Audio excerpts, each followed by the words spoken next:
आपका फाइनल परीक्षा काफ़ी करीब आ चुका है और काफ़ी स्टूडेंट्स को ये प्रॉब्लम है कि उनका तैयारी अच्छे से नहीं हुआ है। ठीक है, इसी स्थिति को देखते हुए हमारे अनुभवी शिक्षकों के द्वारा एक ऐसा पीडीएफ तैयार किया गया है कि आप अभी से पढ़ करके आप 90+ ला सकते हो। इसका मैं 100% गारंटी देता हूँ। ठीक है, अगर आपको पीडीएफ चाहिए तो उसका कुछ चार्जेस है। ज़्यादा जानकारी के लिए आप SMS करें 7274800891 पर। हेलो फ्रेंड्स, स्वागत है आप सभी का चैनल फॉर एग्जाम पावर में। फ्रेंड्स, आज की इस वीडियो में अभी हम लोग देखने वाले हैं 12th क्लास ज्योग्राफी का यानी भूगोल का वैसे महत्वपूर्ण प्रश्न जो आपके फाइनल परीक्षा में आने वाले हैं। ठीक है, और ये जो प्रश्न है ये वैसे तो हम लोग पेड वाला जो PDF है उसमें मैं देता था, है ना, लेकिन आप लोगों के लिए मैं जो है सो फ्री कर दिया हूँ इसको। इसका जो ये जो PDF है इसका कुछ फ़ी लगता था, बट आप लोगों के लिए जो है सो इस फ़ी को ख़त्म करके मैं आप लोगों के लिए फ्री में ले आया हूँ, है ना। तो इस वीडियो को आप शुरू से अंत तक देखिएगा और जितना भी प्रश्न मैं आप लोगों को बताऊंगा सभी प्रश्न को एकदम अच्छे से देखिएगा, क्योंकि आपके एग्ज़ाम में यहाँ से कई प्रश्न पक्का आने वाले हैं। ठीक है, एकदम दिमाग में आप ये बात रखिएगा कि यहाँ से आपके एग्ज़ाम में कई प्रश्न आने वाले हैं। तो काफ़ी इंपॉर्टेंट वीडियो है, तो इस वीडियो को अंत तक देखिएगा। ये जो क्वेश्चन से है इसका लगभग 200 रुपये प्राइस था, है ना, बट आप लोगों के लिए मैं फ्री में ले आया हूँ, तो काफ़ी इंपॉर्टेंट है। तो चलिए वीडियो को हम लोग शुरू करते हैं।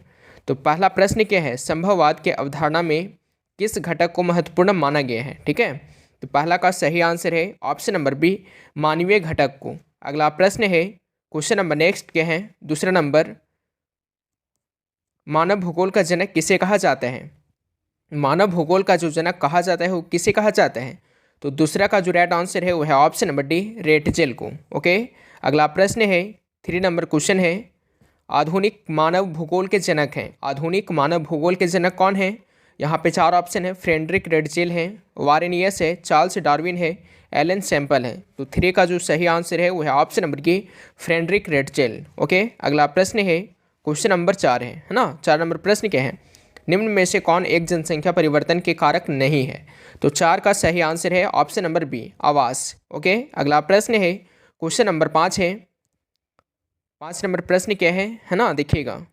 ठीक है, किस द्वीप में सर्वाधिक जनसंख्या घनत्व पाया जाता है, जावा, सुमात्रा, बोर्नियो, सिलेबस। तो 5 का जो राइट आंसर है वो है ऑप्शन नंबर की जावा में। ओके, अगला प्रश्न है क्वेश्चन नंबर 6 है, निम्न में से कौन सघन जनसंख्या वाला क्षेत्र है। तो 6 का जो राइट आंसर है वो है ऑप्शन नंबर डी, दक्षिण पूर्वी एशिया। ओके, 6 का राइट आंसर है ऑप्शन नंबर डी, दक्षिण पूर्वी एशिया। नेक्स्ट क्वेश्चन है 7 नंबर, दक्षिण पूर्वी एशिया में जनसंख्या केंद्रित है। तो ऑप्शन 4 दिए गए हैं, है ना, तो इसका जो सही आंसर है वो क्या हो जाएगा, 7 का जो राइट आंसर है वो है ऑप्शन नंबर डी, नदी घाटियों के उच्च भागों में। ओके, दक्षिणी पूर्वी एशिया में जनसंख्या कहाँ केंद्रित है, तो नदी घाटियों के उच्च भागों में केंद्रित है। ठीक है, अगला प्रश्न है 8 नंबर, निम्न में से कौन आयु वर्ग कार्यशील जनसंख्या का प्रतिनिधित्व करता है। तो यहाँ पे इसका 4 ऑप्शन है ना, 8 का 4 ऑप्शन दिए गए हैं, तो इसका जो सही आंसर है वो क्या हो जाएगा, 8 का। तो 8 का राइट आंसर है option number C. Option number C क्या है, तो 15 से 59 वर्ष। ओके, अगला प्रश्न है क्वेश्चन नंबर 9 है, अधिकांश देशों में ग्रामीण नगरीय विभाजन किस आधार पर होता है ना। तो ऑप्शन ए है पिरामिड, ऑप्शन बी है आकार बिंदु, ऑप्शन सी है सारणी और ऑप्शन डी है इनमें से कोई नहीं। तो 9 का सही आंसर है ऑप्शन नंबर बी, आकार बिंदु। ओके, अगला प्रश्न है क्वेश्चन नंबर 10 है, मानव भूगोल किस की अवधारणा निम्नलिखित में से किस विद्वान की देन है ना। तो 10 का सही आंसर है ऑप्शन नंबर बी, डॉक्टर महबूब उल हक का। और मैं आपको बता दूं फ्रेंड्स, यहाँ से आपके एग्ज़ाम में कई प्रश्न पक्का आने वाले हैं, क्योंकि ये जो PDF है ये पेड PDF था, लेकिन ये जो है सो आप लोगों के लिए मैं फ्री कर दिया हूँ, है ना, इसका कोई फ़ी नहीं लग रहा है। तो ये काफ़ी इंपॉर्टेंट PDF है, तो इस वीडियो को आप शुरू से अंत तक देखिए, है ना, अच्छे से। चलिए हम लोग देखते हैं नेक्स्ट क्वेश्चन। क्वेश्चन नंबर अगला, खट्टे फलों की कृषि संबंधित है। तो 11 का राइट आंसर है option number C. Option number C क्या है, तो भूमध्य सागरीय कृषि से। और मैं आपको बता दूं, आपका जो है सो इस चैनल पे डेली लाइव क्लास चलते हैं, है ना, तो आपको जो है सो शाम में ज्वाइन हो जाने हैं। शाम में कितने बजे, तो शाम में 6:30 पे जो है सो आपका लाइव क्लास चलता है। ओके, तो आप लाइव क्लास में जुड़ सकते हो और आप अभी तक टेलीग्राम को ज्वाइन नहीं किए होंगे तो टेलीग्राम का लिंक आपको इस वीडियो के डिस्क्रिप्शन बॉक्स में मिल जाएगा, तो आप उसे ज्वाइन कर सकते हो। चलिए हम लोग देखते हैं अगला प्रश्न। क्वेश्चन नंबर अगला क्या है, मसाई क्या है? एक कृषि, ऑप्शन बी है एक जनजाति, ऑप्शन सी है एक चिकित्सक, ऑप्शन डी है एक मरुभूमि। तो 12 का सही आंसर है ऑप्शन नंबर बी, एक जनजाति है। ठीक है, अगला प्रश्न है 13 नंबर, निम्नलिखित में से कौन सी प्राथमिक क्रियाकलाप है? प्राथमिक क्रियाकलाप कौन है इनमें से? कृषि है, व्यापार है, उद्योग है, सेवा है। तो 13 का सही आंसर है ऑप्शन नंबर ये, ऑप्शन नंबर ये क्या है? तो कृषि। ठीक है, एग्रीकल्चर। अगला प्रश्न है क्वेश्चन नंबर 14 है, अंगूर की खेती कहलाती है, तो क्या कहलाती है अंगूर की खेती? सेरीकल्चर, विटीकल्चर, पीसीकल्चर, इनमें से कोई नहीं। तो 14 का राइट आंसर है ऑप्शन नंबर बी, विटीकल्चर, है ना। 14 का सही आंसर है option number B. Question number 15 है, 15 नंबर प्रश्न क्या है, चावल किस प्रकार की जलवायु का पौधा है? उष्ण, उष्ण आर्द्र, शीतोष्ण, और ऑप्शन नंबर डी नीचे है ना। तो आपको है सो इनमें से 3 ऑप्शन में से ही बताना है। तो 15 का जो सही आंसर है वो है ऑप्शन नंबर बी, उष्ण आर्द्र। ओके, अगला प्रश्न है क्वेश्चन नंबर अगला क्या है, 16 नंबर, निम्न में से कौन सी रोपण फसल नहीं है? रोपण फसल आपसे पूछा जा रहा है कि इनमें से कौन जो है रोपण फसल नहीं है ना। तो कॉफ़ी नहीं है, गन्ना नहीं है, गेहूँ नहीं है, रबड़ नहीं है। तो कौन नहीं है रोपण फसल? तो 16 का सही आंसर है option number C. Option number C क्या है? तो गेहूँ। ओके, अगला प्रश्न है क्वेश्चन नंबर 17 है, निम्नलिखित में से कौन सी खाद्य फसल है? खाद्य फसल पूछा जा रहा है आपसे, तो कौन है इनमें से खाद्य फसल? तो 17 का सही आंसर है option number C. Option number C क्या है? तो मक्का, है ना। मक्का जो है वो क्या है? तो खाद्य फसल है। ओके, अगला प्रश्न है क्वेश्चन नंबर 18 है, निम्नलिखित में से किसे क्यूबा की रानी कहा जाता है? क्यूबा की रानी किसे कहा जाता है? क्यूबा की रानी, गेहूं को, चावल को, गन्ना को, कपास को। तो 18 का राइट आंसर है क्या? 18 का सही आंसर है ऑप्शन नंबर सी, गन्ना को, है ना, जिसको हम लोग बोलते हैं ईख यानी कतारी। अगला प्रश्न है क्वेश्चन नंबर अगला क्या है, 19 नंबर, विश्व में तांबा अयस्क का सबसे बड़ा उत्पादक देश है, कौन है? तो 19 का सही आंसर है ऑप्शन नंबर ये। ऑप्शन नंबर ये क्या है? तो चिल्ली। अगला प्रश्न है क्वेश्चन नंबर नेक्स्ट है 20 नंबर, निम्नलिखित में से किसे कर्तन दहन कृषि भी कहते हैं? कर्तन दहन कृषि भी कहते हैं। तो यहाँ पे 4 ऑप्शन है ना। तो 20 का जो राइट आंसर है वो है ऑप्शन नंबर क्या हो जाएगा? तो इसका सही आंसर हो जाएंगे ऑप्शन नंबर बी, आदिम निर्वाह कृषि। कर्तन दहन कृषि भी कहते हैं। तो किसे कहते हैं?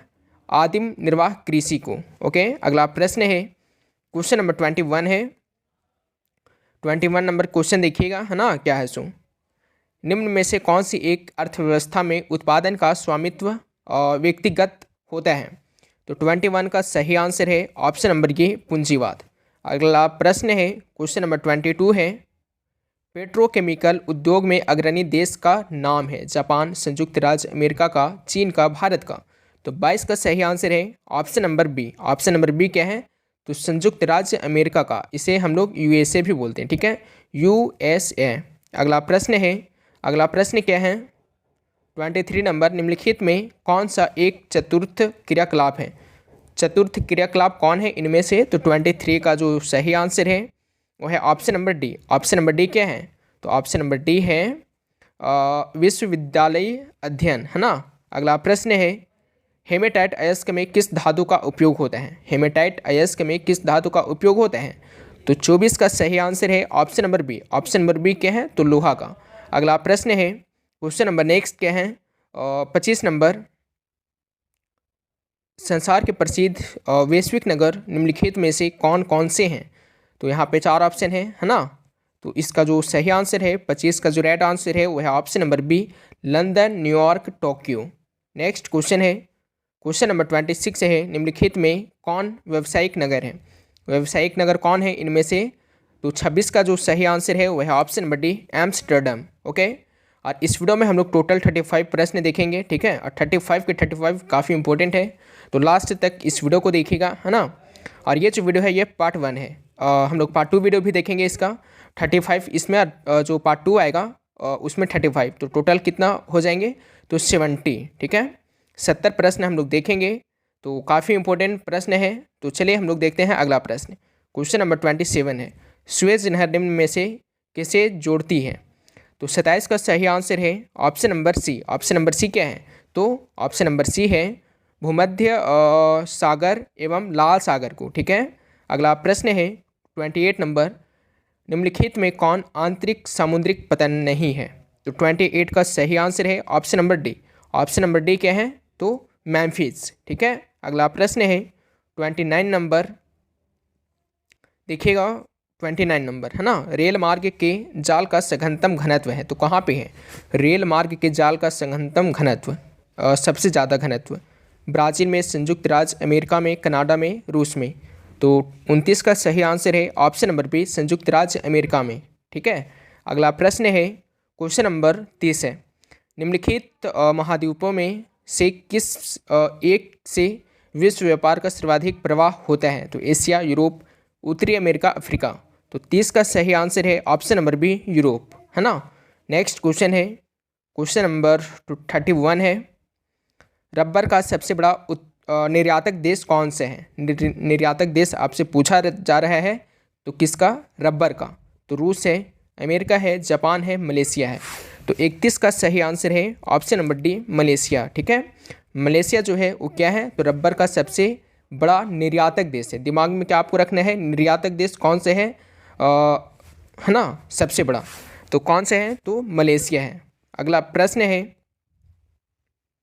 क्वेश्चन नंबर अगला क्या है 32 नंबर, आयात एवं निर्यात के बीच मूल्यों के अंतर को क्या कहते हैं? तो 32 का जो राइट आंसर है वो है option number C. Option number C क्या है? तो व्यापार संतुलन। अगला प्रश्न है क्वेश्चन नंबर 33 है, भारत किस व्यापारिक समूह का सदस्य सह सदस्य है? तो 33 का जो सही आंसर है वो है option number C. Option number C क्या है? तो सार्क। ओके, अगला प्रश्न है 34 नंबर, जल अभाव वाले क्षेत्रों में किस प्रकार की बस्तियां पाई जाती हैं?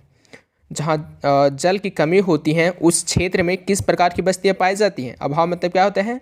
कमी। ठीक है, तो उस क्षेत्रों में जो जहाँ जल की कमी होती है वहाँ किस प्रकार की बस्तियाँ पाई जाती हैं? तो 34 का जो राइट आंसर है वो है ऑप्शन नंबर बी, प्रकीर्ण। ओके, अगला प्रश्न है, अगला प्रश्न क्या है 34 नंबर 35 नंबर, वर्ष 2011 के प्रारंभ में भारत में कितनी मिलियन सिटी थी? तो 35 का सही आंसर है ऑप्शन नंबर ये 53। ओके, इसका राइट आंसर है ऑप्शन नंबर ये 53, है ना। तो आज के लिए इतना ही, तब तक के लिए बाय। ये जो क्वेश्चन है अगला 36 नंबर, ये हम लोग पार्ट 2 वीडियो में देखेंगे। ठीक है, तो चैनल पे नए हो तो चैनल को आप सब्सक्राइब कर लीजिएगा। जो आगे का प्रश्न है ये हम लोग पार्ट 2 वीडियो में देखेंगे, है ना। अब आप सब्सक्राइब करके चैनल को रखोगे तो जो है सो पार्ट 2 का वीडियो का जो नोटिफिकेशन है वो आपको मिल जाएगा, है ना। और इसी तरह से आपके सारे सब्जेक्ट का, जितने भी आपके सब्जेक्ट हैं आर्ट्स में, सारे सब्जेक्ट का मैं फ्री में पेड PDF लाऊंगा, है ना। जो पेड PDF है मैं उसे फ्री में आपके जो है सो क्लास करवाऊंगा। तो इस चैनल पे आप बने रहिएगा, है ना, क्योंकि सारे के सारे पेड PDF से ही आपके जो है सो फाइनल एग्ज़ाम में क्वेश्चंस आने वाले हैं। तो इसे पढ़ना बहुत ज़रूरी है। ठीक है, तो चलिए हम लोग आज के लिए इतना ही, तब तक के लिए बाय, थैंक्स फॉर वॉचिंग।